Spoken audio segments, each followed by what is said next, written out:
सभी को जय जिनेन्द्र।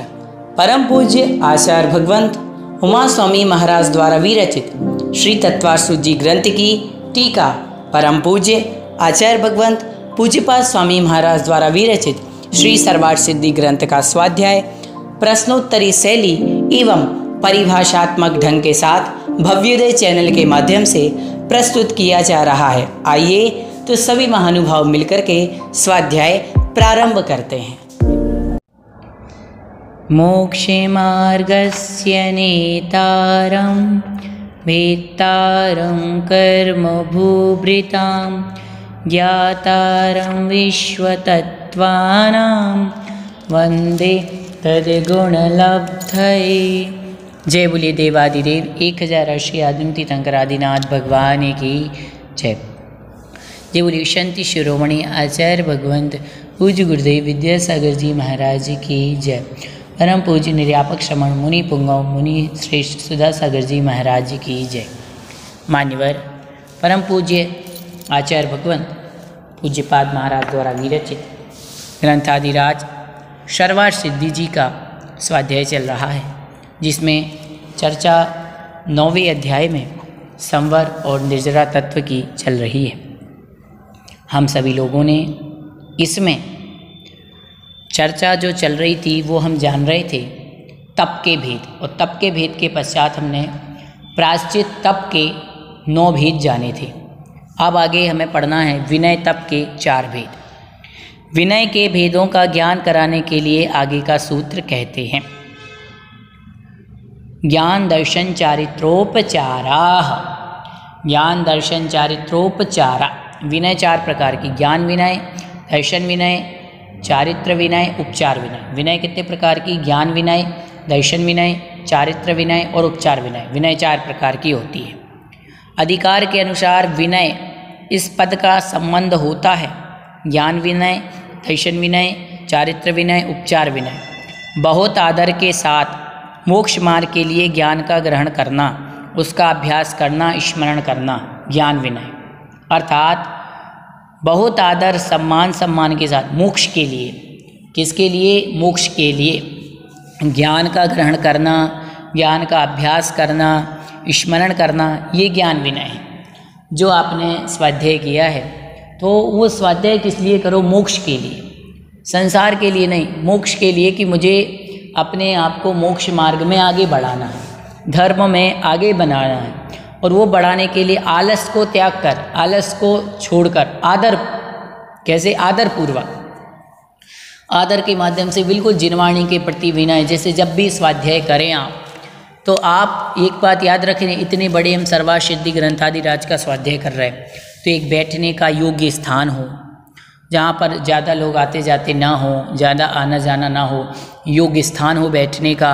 आपकी जिनवाणी आपकी नाभि से ऊपर हो, स्वाध्याय के लिए आपके शुद्ध वस्त्र हों, पवित्र वस्त्र हों, धोती दुपट्टा हों, अति उत्तम, शुद्ध वस्त्र साड़ियाँ हों, अति उत्तम हैं। ऐसे वस्त्र में आप जिनवाणी जी का स्वाध्याय करें, फिर देखिए आपका ज्ञान कैसे बढ़ेगा, बहुत अद्वितीय रूप से ज्ञान बढ़ेगा। यही कहलाती है ज्ञान की विनय। मैं हमेशा 3 बात कहता हूँ, जिसको भी अपना क्षयोपशम बढ़ाना है, जो भी चाहता है कि हमारे ज्ञान का क्षयोपशम बढ़ जाए, यदि आप चाहते हो कि मेरे ज्ञान का क्षयोपशम बढ़ जाए, तो 3 बातें, ज्ञान की विनय, ज्ञानी की विनय और ज्ञान के साधन की विनय। ज्ञान जो आप पढ़ रहे हैं, जो स्वाध्याय कर रहे हैं, उन सब उस ज्ञान की विनय करो आप। ज्ञानी, जो ज्ञानी गुरुजन आपको ज्ञान देने वाले हैं। देखिए एक बहुत बड़ी बात बता दें, हम आजकल के समय में लोग तुलना करते हैं, ये भैया जी अच्छा पढ़ाते हैं, ये भैया जी अच्छा नहीं पढ़ाते, ये महाराज जी अच्छे प्रवचन देते हैं, ये महाराज जी अच्छे प्रवचन नहीं देते। एक बात मुझे बताइए, चाहे मैं पढ़ाऊँ अथवा कोई और पढ़ाए आपको, तो जो आपको पढ़ाया जा रहा है वो पढ़ाए तो जिनवाणी के ही शब्द जा रहे हैं। बस लोगों के पढ़ाने की शैली अलग हो सकती है, समझाने की शैली अलग हो सकती है, तो शैली अलग होना बात अलग है, लेकिन ज्ञान तो वही है ना। सर्वार्थ सिद्धि में पढ़ा रहा हूँ, सर्वार्थ सिद्धि कोई और पढ़ा रहा है, तो आपको जिसका अच्छा लगता है उसका सुनना है, और दोनों का भी, तीनों का भी, सबका भी सुनो तो अच्छा है ना। आपका तो विषय और पक्का होगा और मजबूत होगा। तो तो ऐसा नहीं सोचना चाहिए हमें कि ये अच्छा पढ़ाते हैं, ये बुरा पढ़ाते हैं। कोई धर्म के मामले में कोई अच्छा बुरा नहीं पढ़ाता, सब अच्छा ही पढ़ाते हैं, सब जिनवाणी की बातें ही बताते हैं। सब आपको बताएंगे तो यही ना कि विनय तप के 4 भेद होते हैं, ज्ञान विनय, दर्शन विनय, चारित्र विनय, उपचार विनय, यही बताएंगे। तो आप यदि ज्ञानी के प्रति, एक के प्रति राग भावना, एक के प्रति द्वेष भावना, अरे ये अच्छा नहीं पढ़ाते, ये बुरा पढ़ाते हैं, तो याद रखना आपका शैवसम कभी नहीं बढ़ पाएगा।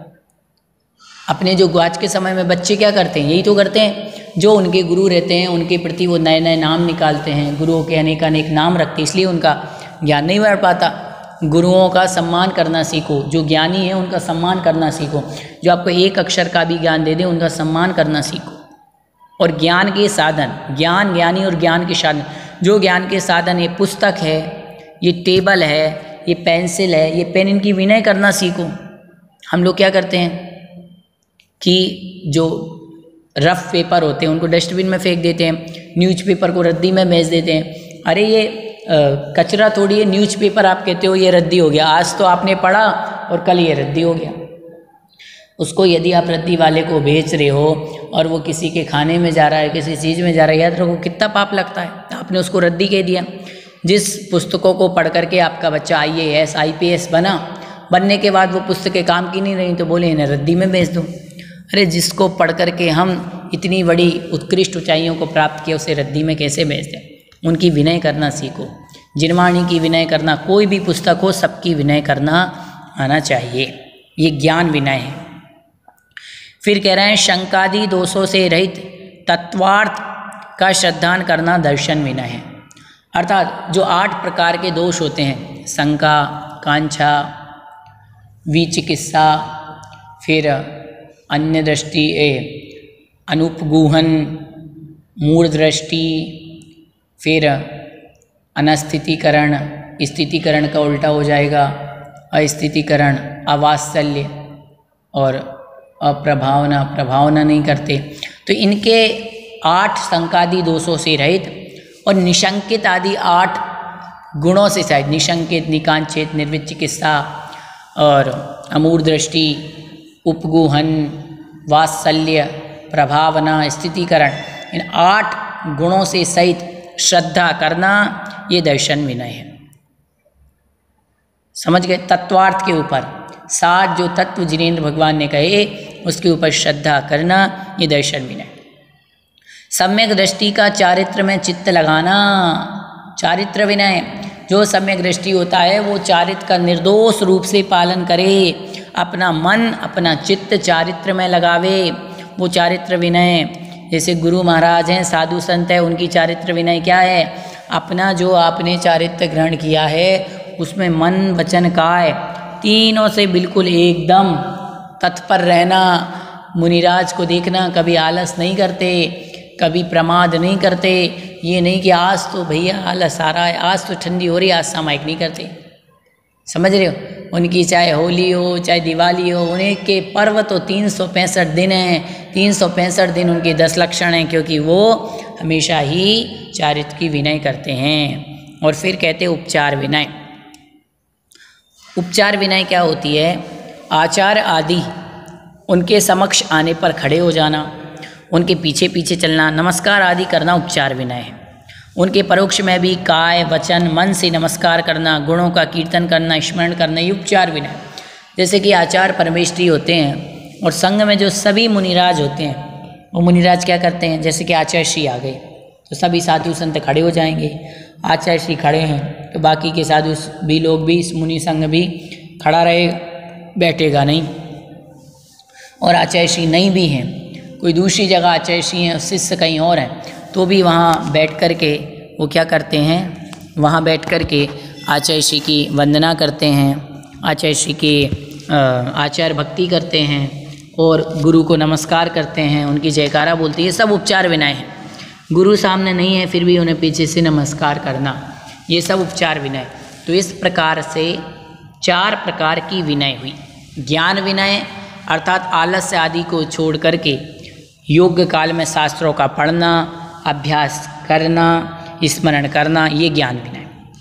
दर्शन विनय शंका आदि 8 दोषों से रहित श्रद्धा करना, किसके ऊपर? तत्वार्थ के ऊपर। दर्शन विनय। चारित्र विनय, चारित्र को निर्दोष ढंग से पालना, अपने चित्त को, अपने मन को चारित्र में लगाना, चारित्र विनय। उपचार विनय, जो पूज्य पुरुष होते हैं, आचार्य आदि आचार्य परमेष्ठी होते हैं, उनके प्रति विनय का भाव रखना और उनको देख करके खड़े हो जाना, उनको नमस्कार करना, और वो नहीं है तो उनकी अनुपस्थिति में भी उनकी नमस्कार भक्ति आदि करना।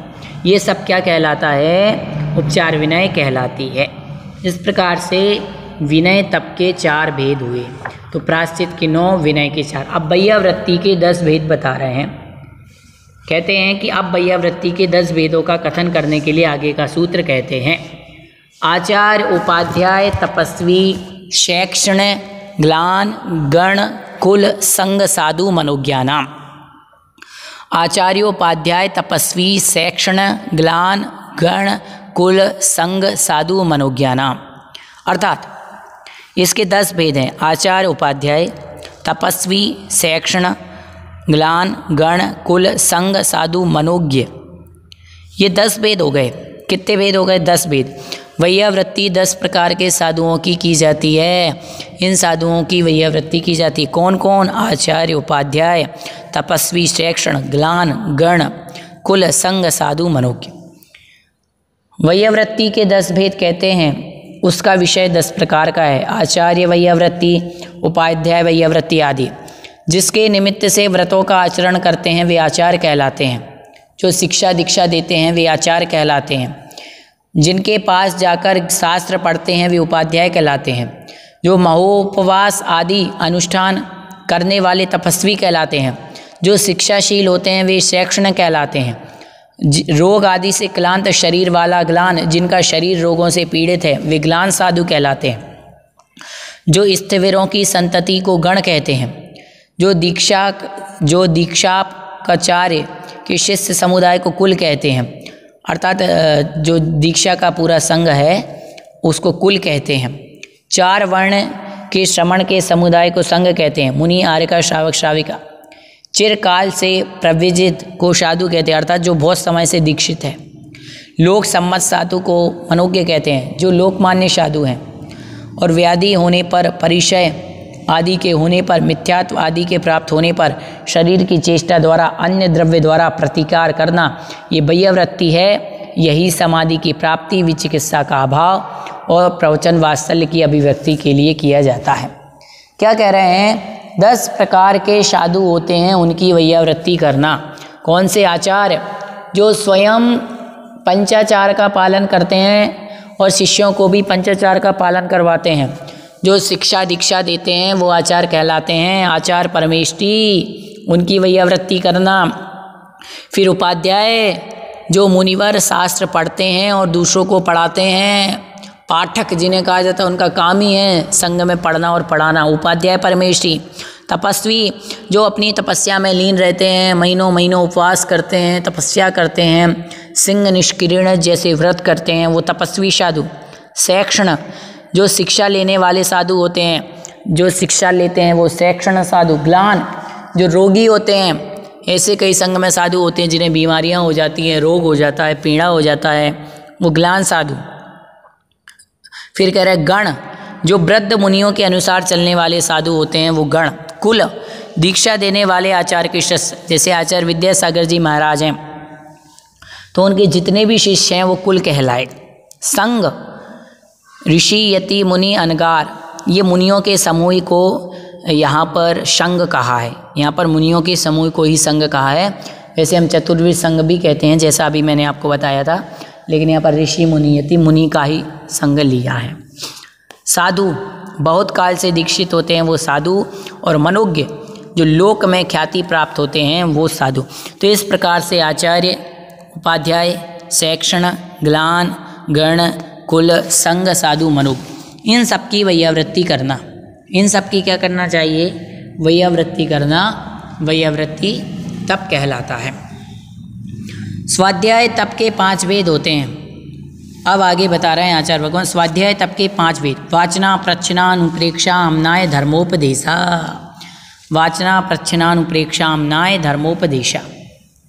स्वाध्याय के भेदों का ज्ञान कराने के लिए ये 5 भेद बताए। वाचना, प्रच्छना, अनुप्रेक्षा, आमनाय, धर्मोपदेश। स्वाध्याय के कितने भेद होते हैं? वाचना, प्रच्छना, अनुप्रेक्षा, आमनाय, धर्मोपदेश, ये 5 भेद होते हैं। सबसे पहले कहा ग्रंथ का अर्थ और ग्रंथ और अर्थ दोनों का निर्दोष प्रदान करना वाचना है। वाचना दोनों का, ग्रंथ और अर्थ दोनों का निर्दोष प्रदान करना वाचना है। संशय का उच्छेद करने के लिए अथवा निश्चित बल को पुष्ट करने के लिए प्रश्न करना प्रच्छना है। जाने हुए अर्थ का मन में अभ्यास करना अनुप्रेक्षा है। उच्चारण की शुद्धि पूर्वक पाठ को पुनः पुनः दोहराना आमनाय है तथा धर्म कथा आदि का अनुष्ठान करना धर्मोपदेश। शंका, यह पूर्वोक्त 5 प्रकार का स्वाध्याय किस लिए किया गया है? समाधान, प्रज्ञा में अतिशय लाने के लिए, अनद्धवशाय को प्रशस्त करने के लिए, परम संवेग, तप में वृद्धि के लिए, अतिचारों में विशुद्धि लाने के लिए, मतलब अतिचार ना लगे इसलिए। तो आचार्य भगवंत यहाँ पर क्या कह रहे हैं कि जो 5 प्रकार का स्वाध्याय बताया, ये सबसे पहली बात 5 प्रकार का स्वाध्याय क्यों बताया, किस लिए बताया, क्या कारण है? तो ये आचार्य भगवंत ने बता दिया कि बुद्धि में अतिशय लाने के लिए, ताकि आपका और हमारा ज्ञान का क्षयोपशम बढ़ जाए। ज्ञान का क्षयोपशम बढ़ाने के लिए सबसे पहला। दूसरा, संवेग के लिए, संसार से भय परिणाम के लिए, ताकि संसार से हम डर करके मोक्ष को प्राप्त करें। फिर कहते हैं तप की वृद्धि के लिए, कि ताकि तप में भी वृद्धि हो स्वाध्याय करने से, और जो अतिचार होते हैं वो अतिचार कम होवें, अतिचार ना लगें। ठीक है, तो 5 प्रकार का स्वाध्याय हुआ। सबसे पहले वाचना। वाचना का अर्थ होता है निर्दोष ग्रंथ को, जो ग्रंथ अपनी आगम के अनुसार है, जो ग्रंथ आगम के अनुसार है, जिसमें अहिंसा का वर्णन है, ऐसे ग्रंथ को पढ़ना और उसके अर्थ को पढ़ना, ये क्या कहलाता है? वाचना स्वाध्याय। जैसे कि कई बार आपने देखा होगा समाजों में गद्दियाँ लगती हैं, तो वहाँ पर लोग क्या करते हैं कि ग्रंथों का स्वाध्याय करते हैं। तो ग्रंथ भी पढ़ते जाते हैं और उसके अर्थ को भी बताते जाते हैं। जैसे किसी ने 2 लाइन पढ़ी, उसका अर्थ बताया, फिर 2 लाइन पढ़ी, उसका अर्थ बताइए, वाचना स्वाध्याय। फिर कह रहा प्रच्छना, संशय को दूर करने के लिए अथवा कृत निश्चय से दृढ़ करने के लिए प्रश्न पूछना। आपने देखा होगा मुनि पुंगव सुधा सागर जी महाराज, प्रमाण सागर जी महाराज का जिज्ञासा समाधान चलता है। तो जिज्ञासा समाधान क्या है? यही तो प्रच्छना स्वाध्याय है। इसमें ही तो लोग अपने प्रश्न पूछते हैं, महाराज उत्तर देते हैं। अनुप्रेक्षा, अनुप्रेक्षा मतलब किसी पदार्थ का बार बार चिंतन करना। अनुप्रेक्षा को भावना भी कहते हैं। एक बार किसी चीज़ के बारे में पढ़ा, फिर उसका बार बार चिंतन करना।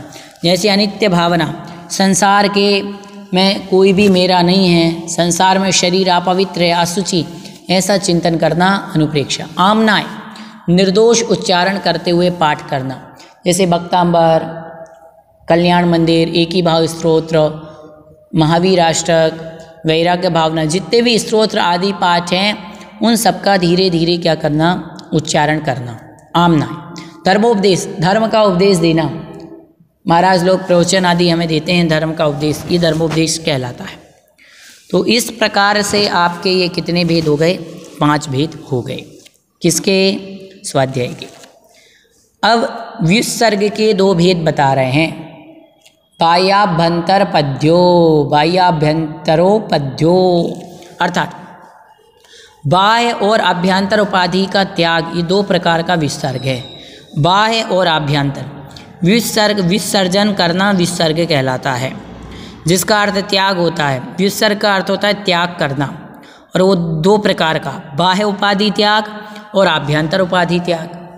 कितने प्रकार का? बाह्य उपाधि त्याग और आभ्यंतर। त्याग को विसर्ग कहते हैं। इसके 2 भेद, बाह्य उपाधि त्याग और आभ्यंतर उपाधि त्याग। तो कह रहे हैं कि यह 2 प्रकार का है, बाह्य उपाधि और आभ्यंतर। आत्मा से एकत्व को नहीं प्राप्त हुए ऐसे वास्तु, धन, धान्य आदि उपाधि है। क्रोधादि रूप आत्मभाव अभ्यंतर उपाधि है, तथा नियत काल तक, यावत जीवन तक काय का त्याग करना आभ्यंतर उपाधि कहा जाता है, भी उपाधि कहा जाता है। यह निसंगता, निर्भयता, जीविताशा का व्युदास आदि कराने के लिए कहा गया। कहने का तात्पर्य आचार्य भगवंत का ये है कि बाह्य उपाधि मतलब धन धान्य रुपया पैसा आदि इनका त्याग करना, और आभ्यंतर उपाधि विसर्ग का मतलब है क्रोध मान माया लोभ आदि जो खोटे भाव हैं इनका त्याग करना। यहाँ पर प्रश्न होता है कि जब 5 महाव्रतों में परिग्रह त्याग का उपदेश दिया, 10 धर्मों में त्याग का उपदेश दिया, 9 प्रकार के प्रायश्चित में विसर्ग नाम का प्रायश्चित तप अलग से कहा, ऐसी अवस्था में पुनः विसर्ग तप का अलग से कथन करना कोई मायने रखता है? क्योंकि इस प्रकार एक ही तत्व का पुनः पुनः पुनरुक्त दोष आता है। समाधान, महाव्रतों में जो परिग्रह त्याग वह महाव्रत है, ठीक है, वहाँ गृहस्थ संबंधी उपाधि त्याग की मुख्यता है। त्याग धर्म में आहार आदि विषय में अनासक्ति आसक्ति को कम करने की मुख्यता है। विसर्ग प्रायश्चित में परिग्रह त्याग धर्म में लगवाने के दोष के परिमार्जन की मुख्यता है, और विसर्ग तप में वसतिका आदि बाह्य तथा मनोविकार आदि जो शरीर आदि आभ्यंतर उपाधि में आसक्ति के त्याग की मुख्यता है, इसलिए पुनरोक्त दोष नहीं आता। तो क्या समझे हम? विसर्ग 2 प्रकार का, एक तो आभ्यंतर और दूसरा आपका बाह्य, ठीक है। इस प्रकार से हमारा ये क्या हो गया, आपके 5 भेद हो गए। किसके 5 भेद? आपने 5 चीज़ें, देखिए 6 चीज़ें हमने मुख्य रूप से पढ़ी थी। आपको मैं एक बार बता दूं, 6 हमने आभ्यंतर तप के भेद पढ़े थे, प्रायश्चित, विनय, वैयाव्रत, स्वाध्याय, विसर्ग और ध्यान। तो जिसमें से ध्यान के तो अभी भेद बताए नहीं थे, क्योंकि उसकी चर्चा तो बाद में करने वाले थे आचार्य भगवंत। फिर हमें प्रायश्चित तप के 9 भेद बताए थे, है ना, आलोचना, प्रतिक्रमण, तदुभय, विवेक, विसर्ग, तप, छेद, परिहार, उपस्थापना। विनय के 4, ज्ञान विनय, दर्शन विनय, चारित्र विनय और उपचार विनय। फिर वैयावृत्ति के 10, तपस्वी, आचार्य, उपाध्याय, तपस्वी, शैक्षण, ज्ञान, गण, कुल, संग, साधु, मनोज्ञ। स्वाध्याय के 5 भेद, वाचना, प्रचना, अनुप्रेक्षा, आमनाय, धर्मोपदेश। और विसर्ग के 2 भेद। विसर्ग के कितने भेद बताए? 2 भेद बताए। तो इस प्रकार से अब आती है चर्चा ध्यान की। तो ध्यान के बारे में मैं आपको बता दूं, जो उत्तम सैनन वाले चित्त व्यक्ति वाले होते हैं, वो एक विषय के ऊपर जो चिंतन करते हैं, अपने चित्त को एकाग्र कर लेते हैं, वो ध्यान कहलाता है। वो ध्यान के 4 भेद, आर्त, रौद्र, धर्म और शुक्र, और 4 ध्यान के 4 भेद हैं। ध्यान के कितने भेद हैं? 4 भेद। और 4 ध्यान के भी कितने भेद हैं? 4 भेद हैं। समझ गए? कितने भेद हैं? 4 ध्यान के 4 भेद, और 4 ध्यान के 4 भेद हैं। इस प्रकार से आज की कक्षा में इतना ही पढ़ेंगे। अगली कक्षा में आपके लिए ध्यान किसे कहते हैं और आर्त ध्यान, रौद्र ध्यान क्या हैं, इन चारों ध्यान के लक्षण क्या हैं और ध्यान की परिभाषा क्या है। कल की हम थोड़ी कक्षा बड़ी रहेगी, उसमें ध्यान की चर्चा संपूर्ण रूप से करेंगे। सभी के लिए जय जिनेंद्र।